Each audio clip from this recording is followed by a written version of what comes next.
everybody, to another episode of the Paranormal Rangers. How you doing, John? Good to see you. I am doing good. We just got back from speaking in Sedona, and I'm still recovering. Well, I am too in travel. It's good to have you back. Apparently, Stan is still out there and doing his investigations of things, and so he will not be with us today. But it's been kind of an interesting timeline we're in at the moment. You can see my background. It's kind of cosmic in its own way. I'm in travels. Unfortunately, I have a family issue that I'm dealing with. My mother is having some issues, but it will all be well. And I'm a little tired today. Yeah. And that's why I said it was a little cosmic today. You know, travels will do that to you. What about yourself? Are you trying to adjust back to your timeline and your life? Yeah, we were down in the land of the vortex, and we actually stayed right next to a vortex area, and we could feel it. So, Yeah. hopefully, it didn't affect me in a negative way. No. And you know what? Today we have a special guest. We have John Burroughs. He's here joining us once again for another episode with the Paranormal Rangers, and I'd like to bring him on. How you doing, John? Nice to have you on the show. Yeah, thanks for having me back. I'm looking forward to an interesting conversation. So, Sedona, I lived there for 2 years. Oh. Where exactly were you when you were just there? From where that high school is, down that Red Loop Road, Yeah, and down near the bottom. you were down. So you went down where the rich folk live. Yeah, I don't know if they're rich or not, but they told us that the water tasted funny, and they said it was charged. Well, what I mean by the rich people, if you go back there, okay, and there's it's gated now. It wasn't gated before. And all of a sudden they put a gate up, they put security out there and everything else. And it goes back there by where the river goes through, and then the wash is back there.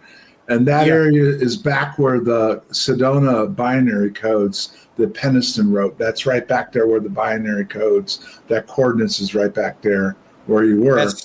That's what we were told. Yeah, it's right back there. And I spent quite a bit of time back there. And also, there's another area. Did you go to the stupa while you were there? No. I was told by a medicine man not to go directly into any vortex area because he said that the vortex spins in the opposite direction of what our bodies do. And for Native Americans, especially Navajos, it can really mess you up. Okay. Well, there's an area right by there, and it's the Buddha time. It's the Buddha time. Yeah, that's the trail that goes up to Cathedral Rock. Right, but it's real, and they've got a medicine wheel part of the time thing. And the Cathedral Rock is where you see, if you've gone there, you'll see the ravens that fly around and stuff. And there was one time we were there, they disappeared, just went into the Cathedral Rock. That whole area is weird. Then you go farther back, and that's where it sits on top of Bradshaw Ranch. And there's all kinds of stuff that goes on out there. I experienced one night where it was just open season for stuff flying around in the sky. Right. So that place Sedona is one of those places I personally will endorse that there's something going on out there. Oh, yeah, there is. And like I said, the vortex for Navajos doesn't really do well. I don't know why, but I've known people that just about passed out hiking on those trails that were Navajo. Right. And then did you go to Bell Rock?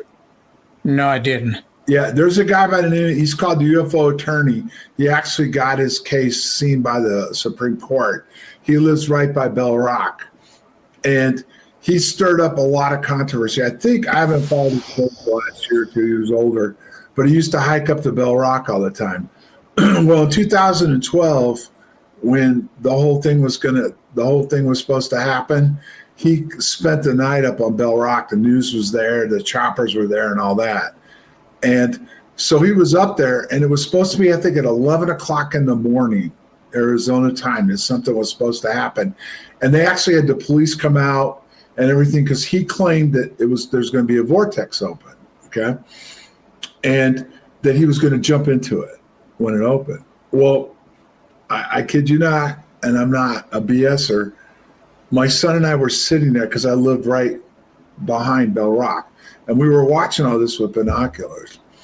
And he was facing towards, there's a Circle K and there's a roundabout there. So he was looking towards where we were looking at through binoculars. For about 30 seconds, something opened up behind him. But he was facing towards away from it. And my son and I were like, you had to go, what? You know, but something appeared to open up. So I don't know. Did you see anything or did anything happen while you were there? Because at one point we were supposed to go there and investigate, and then I had to have that toe surgery that came on. No, we didn't. I purposely didn't go to any of the touristy spots, and I was there on a weekend. So if you can imagine going back downtown and being stuck in traffic, I felt like I was on the 405 freeway during rush hour. So, okay, yeah, that one road that goes from, I forget the town where Bell Rock is, the name of it. It's actually under Sedona and goes up into West Sedona. Yeah, that road can be crazy. So yeah, it was bad. So, but yeah, so you didn't go. Well, if I ever get back out there and you're around, I'll take you to where they're not. This one area is not a tourist spot. This is the real deal. And stuff happens out there all the time. So okay, that sounds like a plan. So, John, I wasn't able to be on the last show with you, and I know that you guys had talked about your new show that you have on KGRA Digital Broadcasting. And how's that going, by the way? Well, it's not really a show. Every week we recap a series that I put together with another guy by the name of Keith. That it's called Veritas Obscura, and it's Echo Protocol, and it's about a science fiction version of what Rendlesham was all about. But a lot of what's in it is real. And the crazy thing, because the people that have worked with me on this know that I wrote this before 3i Atlas came on the radar. I actually talked about an interstellar object being involved in all of this, and it was going to come through this time frame right now. And it's kind of crazy how what's in the book, and every week on Thursday night it airs at 5:30 Eastern time on KGRA, and then we do at 7 o'clock Eastern time on Saturday we recap it. It's kind of crazy how this story is paralleling what's going on with 3i Atlas right now. That's what my screen background is. It's the theme song to it's called The Green Veil. So it's pretty crazy. I mean, we're living in, I think, some of the most craziest times probably that have happened here since way back in ancient times. I think there's something shifting right now, and it's going on. And I'm just shocked that this 3i Atlas is getting very little, if any, coverage. And the fact that a few days ago they just came out and said there's something in front of it now that kind of fits and parallels the Hopi prophecy that this would show up, this would show up and start the countdown to the change.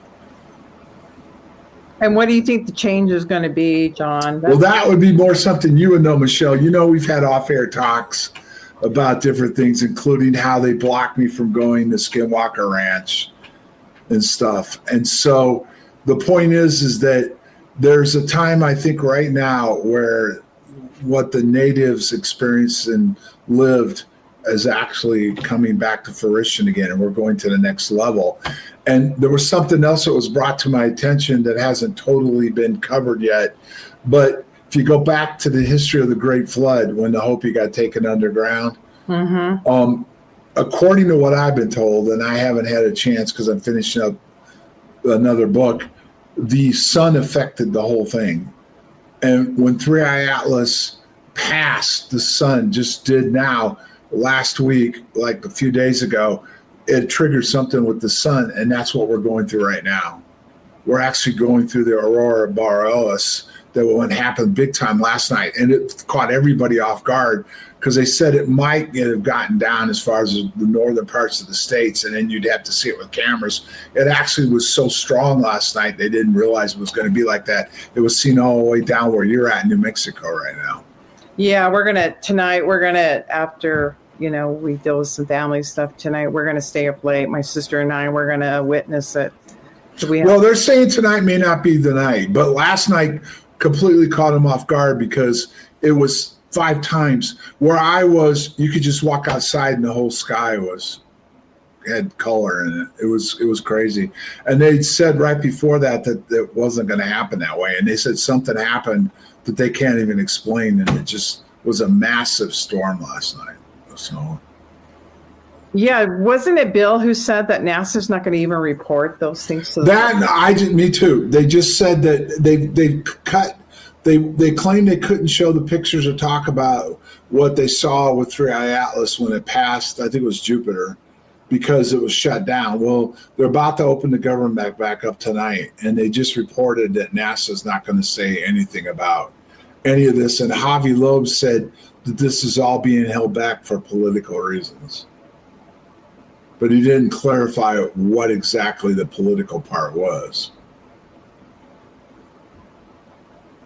And why, after all that, that the government is now going to open back up?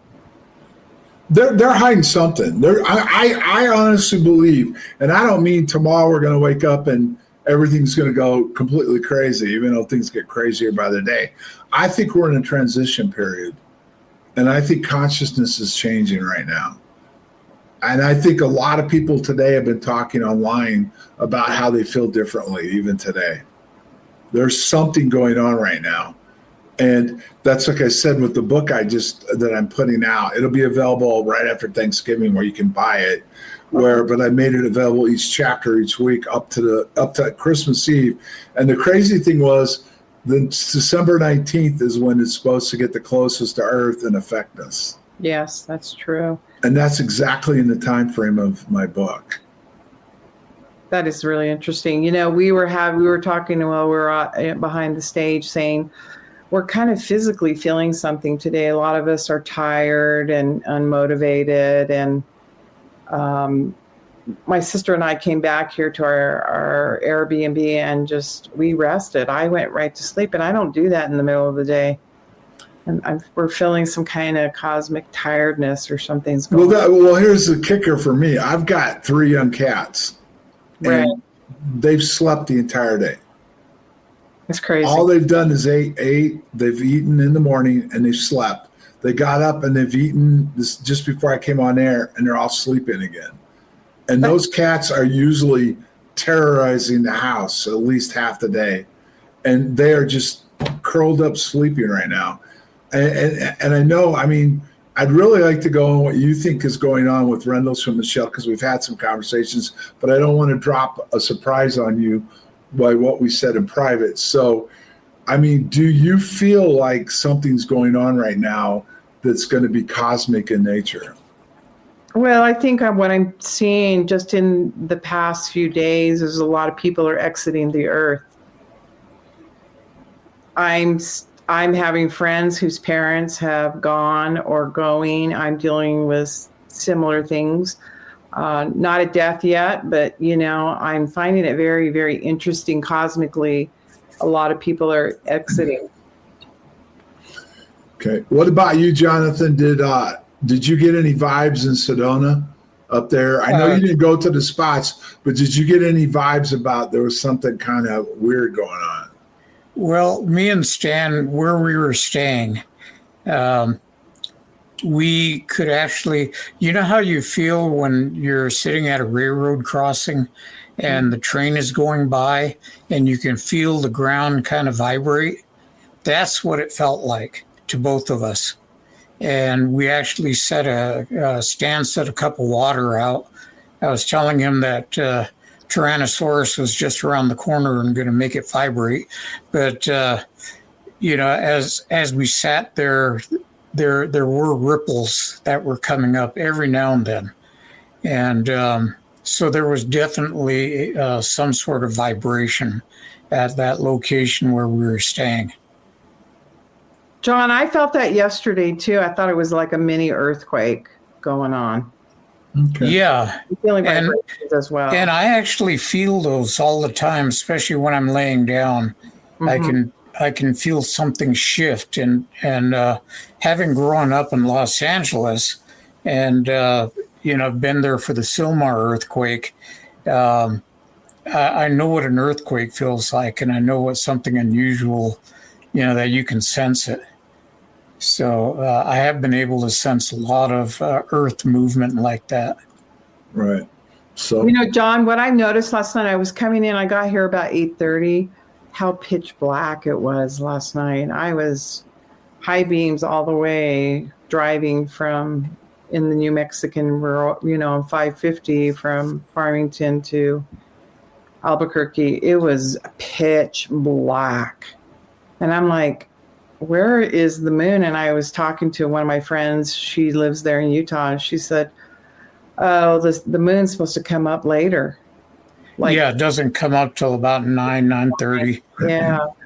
I had no light hardly. And, I just relied on my car lights. So that was a little bit nerving. right. Well, a black boring trip in the dark is nothing to worry about. It's when things happen and you lose time and you see lights and things get weird. So can I share this story? Around dusk time, I was coming from Hesperus, Colorado, and I had visited with one of my college friends, and she lives up on a county road that sits on top of a hill. As I was coming down the hill, all of a sudden I look in front of me and there was a silvery aircraft, and it was, I've never seen it before, silvery. And I'm like asking myself, what is that? And I was leaving a message for somebody else on their phone, and I forgot that I was giving them a message, and I was like, what is that? What is that? I got to grab my camera and grab it. And as soon as I went to grab for my phone to take a photo, it disappeared. And at first I thought, am I seeing things or is this aircraft? So I had that cosmic event yesterday, and, quite interesting. Yeah, they're just keeping an eye on you. Somebody is. That was something that, and maybe get you to ask me a few questions, Michelle, but because we've talked before, but when we were up at Skinwalker, Toby Martinez, I, and Warren, Yeah. we went up there and we had some stuff happen in the cabin. The first night we checked when we got into the cabin, where the camera actually was sitting there, and we were testing all the equipment because we were going to go out the next night, and the Right. camera moved down and it drained the battery. So Yep. there was a presence in the cabin, and we weren't that close to Skinwalker. I think we were like 45 minutes to an hour. So put a new battery in, and it seemed to hold up. So that evening, all the equipment came out. We tested everything. And in the morning, made sure everything was charged. We had meters and everything else. And we went out there that night, and all the batteries got drained as the Right. stuff started flying around. And I always scoff at people when, like, why didn't you get a picture? Well, it disappeared, or it drained our batteries. Well, it actually did. And we did get some readings from the EM meters for a few minutes, and then it drained. But what was crazy was, this came from Warren, not me. When they got back to Ogden, somebody stole those meters from him. Oh, man. So there was some data on what was going on that night out there, but It was a crazy show that went on right outside the backside of the ranch, of all kinds of stuff flying around and stuff that night. It was crazy. Well, John, and you have something very, very true there. When myself and Jim Morris would go and do parameter checks at the ranch on Homestead 2, we took his Denali out there and we were circling back to come back to Homestead 1. And this is before it got locked down. It was during before the show that began. And he all of a sudden stopped, the car stopped, and all the lights went out, and, the headlights, but the only lights were the fog lights that worked. And what he had done was blown all the filaments out of his headlights, and we had to go back to Salt Lake, and he had to get them all changed out. So that does happen in many accounts of people's phones draining, equipment draining, cameras draining. So that is so true. The energy, for some reason, just gets drained out, or they don't want us to witness what's there when that happens. Well, from what I understand, it was a Hopi curse that started all this. Is that right? Or was the Hopi cursed? I think it was the Hopi curse, the tribe that was there, right? No, the romantic story is that there were Navajos that cursed the land up there because the Utes had provided scouts for the U.S. cavalry during the roundup. Okay. And but my research has shown that things have been occurring in that area and known all the way back to Fremont times, and that there are a series of ritual sites around that Skinwalker Ranch area that were put there for the reason of holding back whatever was there so it wouldn't come out into the rest of the population. And those sites are anywhere from 500 to 700 years, even 900 years old. So the Navajo curse would have occurred about 1868, and it doesn't account for a lot of the sacred sites around that area. Mm-hmm. That was a weird area. It was. I honestly didn't get the vibes up there that I got in Sedona. I just can be straightforward. Sedona was like, living there for 2 years was a ride. It was the magic carpet ride, is what I call it. Were you purposely wanting to find something, or you? No. Okay. The story with me up there was that I moved up there. My son didn't want to go to the school in the valley, so at the time, Sedona was a decent sized town as far as people. A lot of people were living there more. Now it's turned into a Airbnb place where most people can't afford to live there because the prices have gone so high, and the people that own it rent the houses out. So when we were there, there was a high school, 2 middle schools, and like 3 grade schools, I think it was. Now it's down to the whole school's in the high school. It's just the population's gone. People can't afford to live there, right? So moved up there because that had the highest rating for the whole northern of the state for school, because he was pretty good in academics and stuff. And then once I got up there, I started meeting people that have had experiences in different things. And I got taken to some sites, including some sites that most people don't see, where all the markings are on the walls and the caves and all that other stuff. So I didn't go up there to like meet something or experience anything. I moved up there for that reason, and then that's when all the fun started. I mean, never mind, that was the time the code broke too. And so the code was out there, and did go out and visit the site. So, and that was a weird place. Most people don't know where it's at. We couldn't even figure it out. When we first went out there, we got a good reading on it, but everybody that tried to go out there afterwards, they had issues with their GPS. They were having issues getting to that area. In Sedona, it's really interesting. I had introduced a young man who got a hold of myself. This is years and years ago, requesting to meet Dwayne Ollinger, and I introduced him to Dwayne. and the gentleman was living in his car, and he was investigating sacred sites and also UFO sites. And then the story came back to me that Dwayne made his way down to Sedona, and there was like a vibrational hum. Have you and he had an extraordinary experience. He doesn't get explicit about it, but he just says there was a hum, and recounts this wonderful experience he had, but didn't give any details. Have you ever witnessed something like that?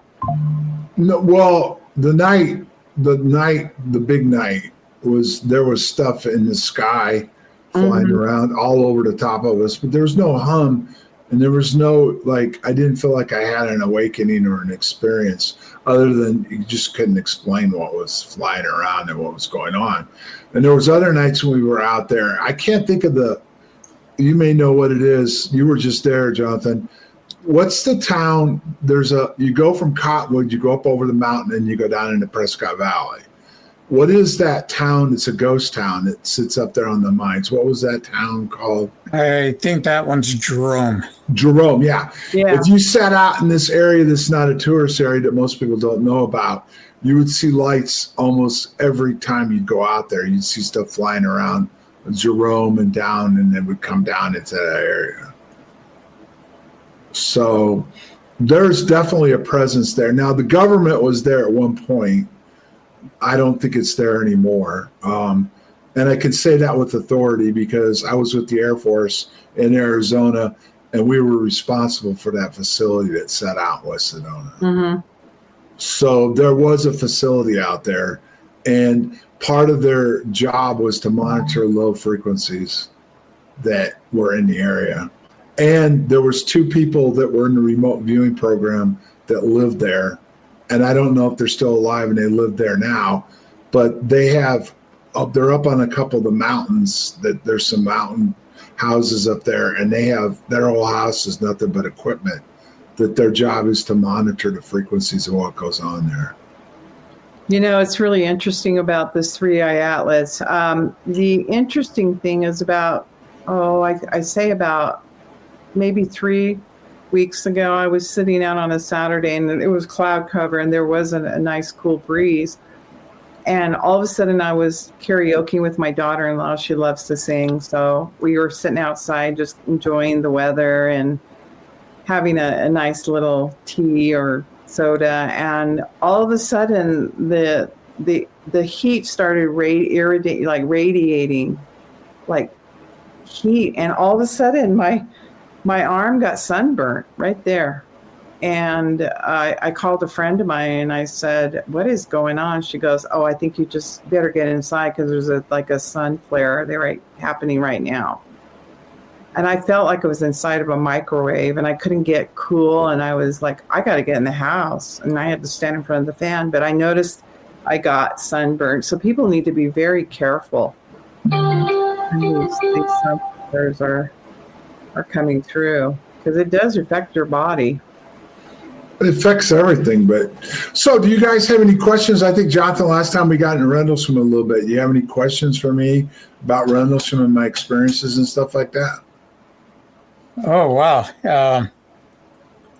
Yeah, if you could explain what you experienced in reference to Rendlesham, and we'll go from there. Well, the interesting thing was that at the time, I've been there almost 2 years, and there was different people that was involved in our 3 nights. There was 3 nights that I was involved with, or 2 of the 3, but there were 3 nights in a row. And there were people there was already weird stuff that was going on in the area. We had a ghost called East End Charlie, and different things that people have seen on that end of the flight line and stuff. But there had been weird things seen in the forest and in the sky before. But from what all the people that were aware of that said, they were told to not report it and leave it alone. And then that Christmas night, which is interesting, this is 45 years later this year, and it falls under the same time the time thing. So it was on a Thursday night, Christmas night, which will be Christmas night again this year, 45 years later. And we came on duty on the midnight shift at 11. And we, about 3 o'clock in the morning, I was on patrol with my supervisor, and he saw strange stuff in the sky coming into the forest. So we went out to try to see what we could figure out, and it just seemed odd and out of place. So we called it in on the phone, and he sent security down. And then 3 of us went out into the forest because at that point they thought maybe something had crashed because radar confirmed something was over the area and went into the forest. And then we went out into the forest, and it played tricks with us for quite a while before we got close to something. And each one of us that were involved remembered differently. And then it went up and it went out into the distance, and we chased it for a while, and then it was gone. So that was night 1. And then night 2, the shift commander, it was a new flight. We went on break. So the new flight was on midnight shift, and they had an encounter, and it actually shut the vehicle down. The shift commander was going over for the event when it was seen. People were seeing it, so she was on her way over. She freaked out and got relieved of duty, and she actually got removed from the base. So there are stories that went on with her, supposedly, including some people claim now that she actually took a shot at it. Then night 3 was the big night with Colonel Hall, and that was the night he took a team out there, and I ended up meeting up with the team. And that's when Adrian Bustinza and I went forward, and I got close to it. And Adrian said I went into it and disappeared. And so a couple things about that is that Adrian and I both had issues with it afterwards. And both him and I have now got a settlement from the government, a VA settlement, admitting that we were injured by it. Whatever we had happened to us that night, and we're getting a disability for it. And Colonel Hall just did an interview with Russ Colcart, and he even said in that interview, he said Adrian and I were clearly injured by what we encountered.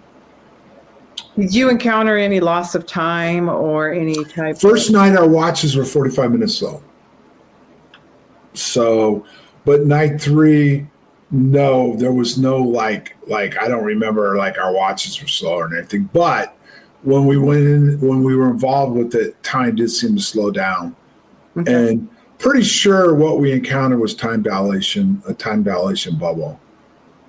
Because if you research time dilation in the bubble, and they're actually utilizing it and working on it now for military application, that would be something that, you know, it could actually be used for even like DARPA's gotten as far as they're working on transferring something from A to B. And all that involves time dilation, plasmas, and UAPs, basically. Yeah. So that's the book I'm coming out with in December. It's called Project Rendlesham Crossing the Threshold. And what's going to be in that is describing all the technology we had out there, what they were working on at the time, how it's evolved, how it affected us. And I just finished an exchange with the MOD, and it was one of the most comical things I've ever had happen in my life. So I started out with 4 different agencies and a whole bunch of questions. So they kept coming back and telling me it went over their ability money-wise. I think they can put 26 hours into a particular question or whatever. So they'd say, well, you're asking for too much. This stuff exists, but we're not going to be able to give it to you because of the cost. So narrow your questions down.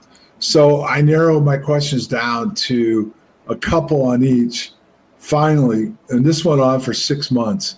And the last response back from them on each one was, oh, we don't have any data. So they came from saying that they had overwhelming data on my questions I was asking about the different equipment that would have been there at the time. And I don't know if you've ever heard of it. Have you ever heard of a Marx generator? No. That's one of the things I was focusing on. And it was there outside the back gate at the time. And right after Rendlesham got exposed, the Thatcher government classified the actual generator. And the generator was built off of Tesla technology. And it can be utilized. It can be utilized to affect time dilation bubbles and all that other stuff. And one of the things that I've gotten into with the ufology world, but this is a fact, and they don't know how to answer it totally, is that the Robert Salas incident, right? A Marx generator and Sage Radar were connected directly to the site that he was in that was affected in what they saw. And the thing is they didn't see like a metallic object or a craft. They saw what you would classify as a UAP or orbs.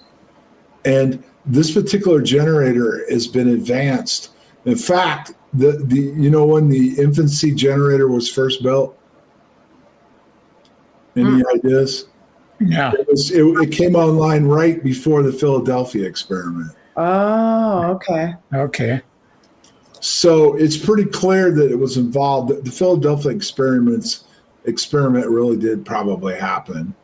And they've been messing around with these generators and this different technology and studying what they've now classified UFOs as UAPs, this type of plasma technology or whatever, which if you go to Condyne and look at it, Condyne admits it's real and it has intelligence in nature. It can do things that we can't explain or whatever else. And it could tie directly into interdimensional travel. And it's in my career, Yeah. I've had a number of missing time experiences. Usually they're about 30 minutes in duration.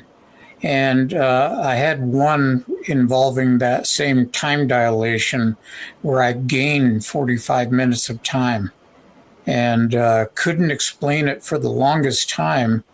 When I blinked, I was at one location. When I opened my eyes, I was 15 miles down the road. And but I arrived at my destination 45 minutes early. And I have no explanation for it.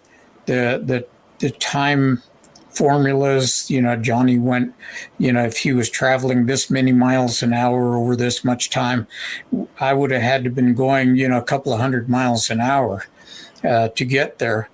And I just don't have an explanation until this last summer. I was in Alamosa, Colorado at the Snippy conference, and somebody came up to me and they said, "You teleported."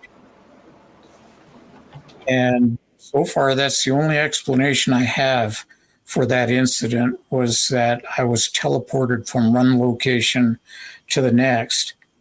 And that sure beats the explanation of crossing the threshold of microscopic black hole, the event horizon. So, so far that answer kind of resonates with me. John, in your estimation, with Rendlesham, also with Native American lore and these, do you believe that Rendlesham is a sacred area similar to what you found with the Hopi areas, the areas where portals exist? Do you feel like Rendlesham was one of those, or do you feel like some technology was involved? Oh, wow. I can't hear you.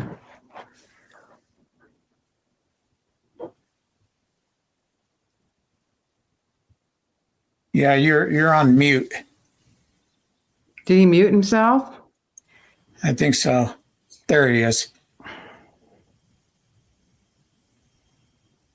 What happened? Well, my computer activated. I've got a lot of safety nets, and it said something just tried to access my computer, and it denied access to it. And then all of a sudden the mic acted up. But your question is this. It goes back to Rendlesham, okay? And it goes back to two facets. Number one, it started at 3 a.m.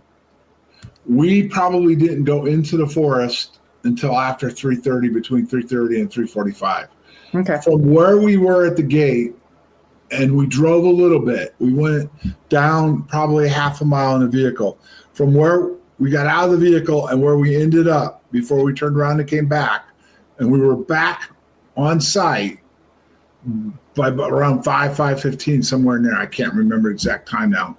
But we could never, because we went back and walked the route in 18, we could never have gotten from where we started there and back in time. And under my hypnosis, I start talking about walking. We were walking back, and we didn't even recognize anywhere where we were. or how we even got there. So there clearly was something there. Now, yes, it's a sacred site. In the weaponization book that James Worrell and I did in 2020, and a guy by the name of Wayne Keach was involved in, he did a whole chapter on the research on top of other stuff. There's an ancient burial ground out there. And it goes back, it's a Saxon burial ground. And part of the title of the book is The Home of the Shield. If you go online and Google Rendlesham Forest, it's a sacred area, and it's called the Home of the Shield. There's a protective force out there. And this is research that shows it, and there's an ancient burial ground. And when we were out there in that area, that was where we remembered, or I remember being at the end before we started coming back, which was right on the coastline. They took a bunch of pictures, and there was some kind of weird orbs all in the ground and around me in the pictures he took with this camera and stuff. So there is clearly an ancient area, a burial ground out there. And what most people aren't aware of, at the time, there was a sanctioned government project going on. His name was Andrew Pike. He wrote a book about it. They were there studying UAPs and this phenomenon that was there. And in his book, he even admits that the incident then took place and they crossed together into something crazy. So that area is well known for having weird activities going on, just like, say, Skinwalker Ranch, Sedona, and some of the other areas. Yeah, there's a parallel, the 37th parallel. I do believe that a lot of this stuff takes place around the world that's tied into that parallel vortex. And people have tried to study it, but these things are so random. But it apparently also, looking at it from a sacred place that were burials, ancient, Fremont Native Americans, Hopi lore. I mean, there is just so much out there we don't know that our ancestors knew. Well, Jonathan, you guys were aware that was a main travel route for the Native Americans through Sedona, right? And there's just down the road from Sedona, there's a major burial ground down there. Okay. Like Montezuma, isn't it called Montezuma? Or what is it called? It's a major. Montezuma's Castle. Yeah. Mm-hmm. Right. And they lived in the cliffs above Sedona. And were you guys aware at one time Sedona was a huge lake? Go back and study. Way back in ancient times, that whole area was a lake. And the natives lived up in those mountains that sit above, up there in the caves above. Right. I know that in Utah, the Bonneville Lake was an ancient lake that spread across Idaho, Montana, Utah, maybe as far as where Arizona goes, because Sedona was underwater for the most part of it. It was a valley, it was underwater, and then it switched to a desert. And that's part of the thing that people don't even realize. The earth has made major changes, over thousands of years. And what was desert was lush, maybe even tropical at some points. And that was a major area where the natives, they stayed there in the summer and then they traveled south towards the Phoenix area in the winter to get out of the mountains for the winter. So there's all kinds of burials and caves. Have you guys ever seen the caves and some of the glyphs that are in there and stuff? I haven't been up there. So it's amazing what's there.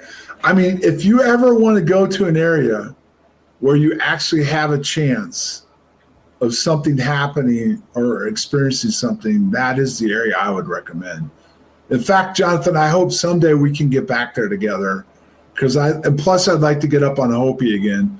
I'm hoping that the Hopi connection can get me up there. He blew his knee out this summer, so he's just recovering from knee surgery. But hopefully, maybe next spring can get up there. I'd like to go back up on Hopi because we had weird experiences up there when I went up there. So John, with your Rendlesham experience, and I know I'm asking a lot of questions, did it consciously change you in any way that it heightened your sense of connecting to I must say cosmic intelligence of that sort? I mean, do you feel like there was a change in you? Not right away. In fact, Okay. it was the whole thing. I was just a young airman, and there was a lot of, I guess you call it politics or whatever you want to call it. Yeah. With the wing people got involved, the higher ups got involved. I was just a little peon that got called in, wrote a statement and told, we'll let you know if we need anything, don't call us, we'll call you. And I did go back out and see some more stuff because they put me on a particular gate where all this stuff was going on. But ultimately, I went on my way. I was told to keep my mouth shut. They'd let me know if I needed anything. So I did. I went on, I left the base, went to my next base. Nothing the whole time I was there. Got to Arizona, and that's when News of the World broke. And that's when everything changed for me in my life, because everybody started chasing me about stories. CNN showed up and everything else. But it wasn't until years later that I started feeling differently, that I started feeling more of a connection. But at first, no, I'm not going to try to make this all of a sudden I changed and all that. But I do feel differently now. And Toby Martinez believes that I can bring him in. I think you said the same thing, didn't you? You think I have a connection or something? Yeah, when I was with Warren and Toby, I think it was 2 summers ago, and then we had our experiences up there in the Uinta Basin, not necessarily near Skinwalker, but in the Uinta Basin. They told you about the event that happened with them. Yeah. That was. Let's just say your guys' experience was crazier than what happened to us at Skinwalker, from what I've had. Yeah. In fact, it was so unnerving to Warren that he stopped the car and he jumped down and says, "What is happening? What is happening?" And then, of course, there's a deer in the middle of the road staring us down, which is not the behavior of a deer. It was like it was looking right through us, all of us. And I was able to have some bitter root with me, and I administered to all of them until everybody could calm down. It wasn't a fearful thing. It was just unnerving to see this deer. Their characteristic of just standing in the road and staring us down is not characteristic of that animal life. Well, it's unnerving when you can't explain it.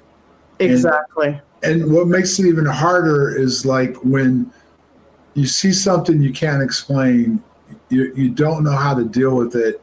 And then how are you even going to get anybody to accept it or believe it? And the thing to me is, and I'm holding back a little bit right now, but yeah, I know you are. No, well, in 2 different ways, but one way is I got a funny feeling I may be in Sedona this Christmas.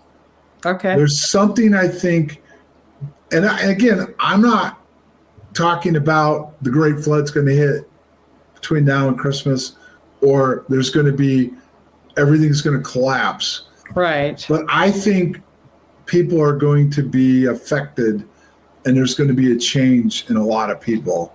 And I think it's starting now, and I think it's going to go forward in the next few months. And there's just things going on with our government, and I'm not trying to get political now. I'm talking about why are they holding back data on 3i Atlas? Why are things like that are going on that just don't add up? I mean, Javi Loeb's out there saying they're hiding data. They're not denying it. They're not. Even the world governments are holding back, because there was other governments in Europe, and the European Union got shots of the 3i Atlas, and they're not releasing the data. So, I think that it's going to be very interesting up in Arizona, period, to including going up into the reservation area. And I really possibly may go out there the week before Christmas. John, can you quickly talk to the audience and us about what were some of these prophecies relating to modern times today that you can speak? I'm not an expert on it, and I think Jonathan probably knows more. But one of the things that the prophecy said was up would be down, down would be up. People are losing their minds with biological, what they are, what they Yeah. they're those kind of crazy things that are going on. And I'm not trying to blast on anybody's beliefs or how they feel or they identify, but a lot of that stuff that's going on right now was predicted in the prophecy, that people would start, would lose track of their being, what they are, who they are, how they react, the evil that's going around the world right now, and the way people are treating each other, and animals and everything else. Those are some of the things that are going on. I don't have the prophecy list in front of me, but I bet, Jonathan, you know more about it than I do. But there's a lot of things that the prophecy said, and including that was going to be when the blue star would reappear. Yeah. The blue star Kachina. Now, I've also been told, and I can't verify this because I don't have access to the dances, but two things are going on in Hopi. The dances are dying, which is part of the prophecy. They're having a harder time to have the dances and the dancers. And the fact is that the blue Kachina removed its mask. Now, the thing that I had happened to me, which has happened to me when I was taken up on the third mesa, was I had, and again, people will probably think I'm making this up, but I was with the Hopi elder, and the blue Kachina dancer appeared right in front of us. Just there he was. Love it. And he gave us a root, and I don't know what the root was, but they talked in Hopi. He gave me one. He gave him one. They spoke in Hopi, and then the dancer was gone. And what was crazy was two things that set out to me about this that was crazy. Number one, when you go up that road to go up to the mesa, have either one of you been on that road? Yes. Okay. No white people, no cameras, no nothing. Right. This mesa. I was a white guy, and when I got up there, no one acted like I was out of place. Right. But what's crazy about it was they do a series of dances, and there's three in a time. I got there towards the end of the first dance, and I was only allowed to see the next two in that series. And I was immediately had to get down from the roof, and that's when the blue Kachina dancer, blue Kachina, appeared, gave me the root. Then we left immediately from the mesa, went back down to his village, which was down off the mesa, and we spent the rest of the day there and then part of the next day for all the different dances. When we got back to Sedona, he told me to plant the root in the backyard. And he left me there and went home. He called me a couple hours later and said, "Have you planted the root yet?" And I said, "No." He goes, "Go plant it." All right. What's the big deal? I mean, I didn't mean I wasn't going to do it, but it was like vital. So I planted the root. A half an hour later, there were a whole bunch of blue orbs in my son's room, and a big red orb tried to come through the walls. And they attacked it and drove it out. It's really happened. After that, they wanted my son, they brought him up the next series of dances the next summer, because I went up right at the end of the dances, and they brought him up at the beginning of the dances. And again, I can't prove this, but this is what happened. They took him to the prophecy rock, and they allowed him to climb on the rock and be around the rock. And then they talked to him away from me, and he would not tell me what they asked or what went on. Then they took him over for the dances in this particular village, not on the mesa, and the entire day was focused on him. And the very last dance, you know how they throw out gifts to the crowd? Yeah. All the gifts were given to him, and he sat with the elders. I wasn't allowed to sit with the elders. But he was. He was. He sat in the row of the elders. I had to sit next to them in the row over. Hey, you know what, John? This has been a wonderful show, and thank you for your knowledge and for sharing your true stories. And we got to wrap up. I mean, I don't know where the time went with you, but it did, and it was fascinating. I'm getting messages. We got to wrap up.